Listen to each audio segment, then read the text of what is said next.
Good morning, folks. Well done, everyone, this morning. I hope you got a nice feeler for what hybrid is about. Right crew reviews there this morning. That team sort of spirit scenario of pushing yourself because the others around you are pushing also, and making sure that you are the one pushing them too. That's something that's a huge part of it. I hope he's ever recovered well with good food. Definitely prioritize protein. Definitely prioritize hydration, and definitely kind of have an understanding of where you can maybe get your steps in later on today. So, today's topic is all about the weighing scales, and there's a reason this video isn't just 30 seconds long like a TikTok video going, here's how you do it, now go do that. I have, I suppose, been on experienced people's relationships being ruined with scales and people's relationships with themselves. So there's a reason we like to get a good understanding of how the weighing scales can actually be helpful to us, how we utilize it properly. And I guess first thing I should say is, I don't care if you use it or not, and I don't care what you weigh. I'm still going to love you the exact same, and that's important.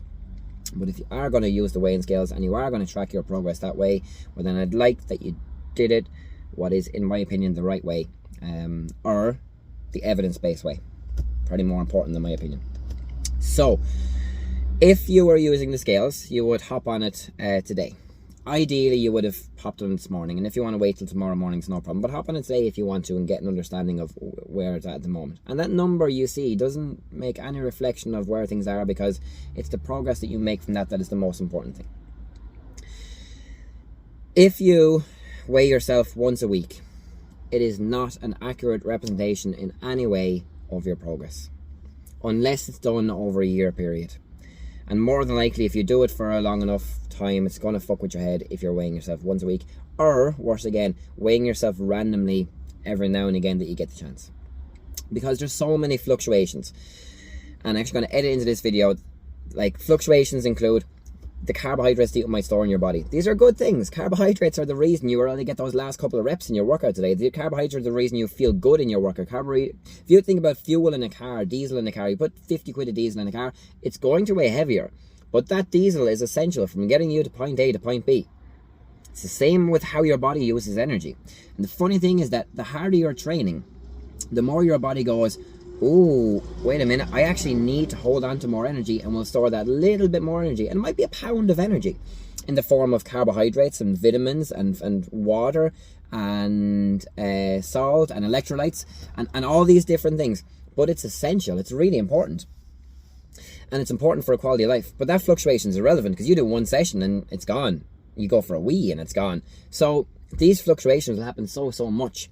It's really important to factor these in. So it's funny that the harder you train, the more you might actually see your weight fluctuate. Sometimes I'll actually see, like, my higher intensity athletes, and I'm tracking online, when they train harder, when they have a match or when they have a race or whatever it might be, it's funny that, like, a couple of days afterwards, even though they think their weight should be down because they've done so much last week, it's probably going to hang up for a little bit, because their body's under stress and pressure and go, actually, do you know what?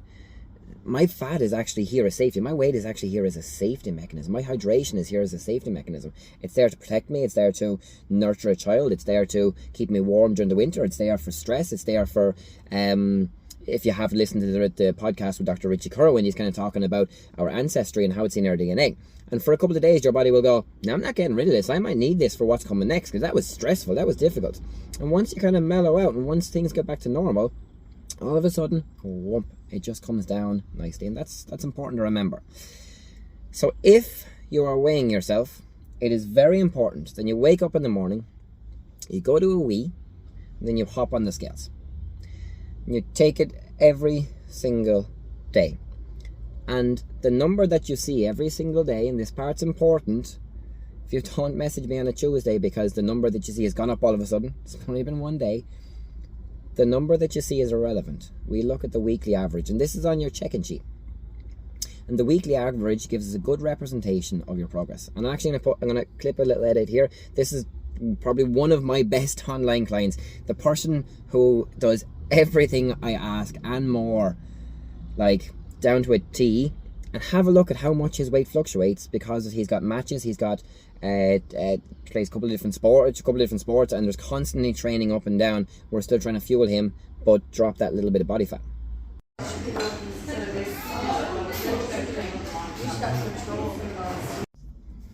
So you can see that, fair enough, those all those red zones are where his weight actually went up from a day. And it's funny that it's more than 33, so more than 1/3 of the time his weight actually went up after a daily basis.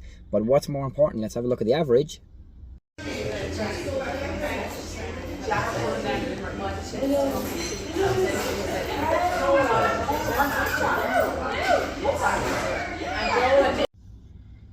And you can see how much the average has dropped over the last, I think he's 7 weeks into this phase. Now I know and trust him, and know and trust because we do different phases and he kind of works with me a lot. And that's a real representation of how your progress probably will look if you trust the process. And that's one of the things that's really important. Don't ever get hung up because of 1 day or 3 days or even 4 days, because time of the month is a factor, stress is a factor, training is a factor, your nutrition is a factor. They're all these things. But realistically, if you're in a calorie deficit and you're making a good attempt and you're not lying to yourself about that calorie deficit, and you know that things are on point, well, then your weight should be dropping. And then this is one important thing. Let's say over the course of maybe 2 weeks, the weight doesn't drop. Well, then we actually need to look at the numbers of the calories that you're consuming and see that, okay, maybe they're actually what your maintenance is, and maybe we actually need to drop that a little bit further. Or maybe your activity your output, we're not getting as much steps in because you've been busy and working. That's fine, and we need to look at that also. So, top tip out of this is, if you are weighing yourself, it is very important that it's done consistently, every day, with consistently taking a wee and being first thing in the morning with your weighing scales in the same place every single time, and you take as many variables out of the situation as possible. The second thing is that this hopefully will actually give you an understanding as to why that we should weigh this way, and not randomly. Randomly doesn't give us an accurate representation, and it can build that unhealthy habit with yourself and with the weighing scales also. And it's what I've seen and dealt with for the last 20 years, and I think it's up to our generation to try and fix that. I'm 100% taking a leading role on this. And then the other thing is that we really want to make sure that your relationship with yourself is the top priority above everything else. Health, if you think about health, it doesn't, for me, like, yeah, what you weigh in the scales might be a factor, a small factor, but more importantly, how you feel about yourself is a much bigger factor. Your mental health is a much bigger factor, and all of these are huge factors also. So hope you enjoyed that video. Hope this gives you a good representation of what we are aiming for if you're deciding to track.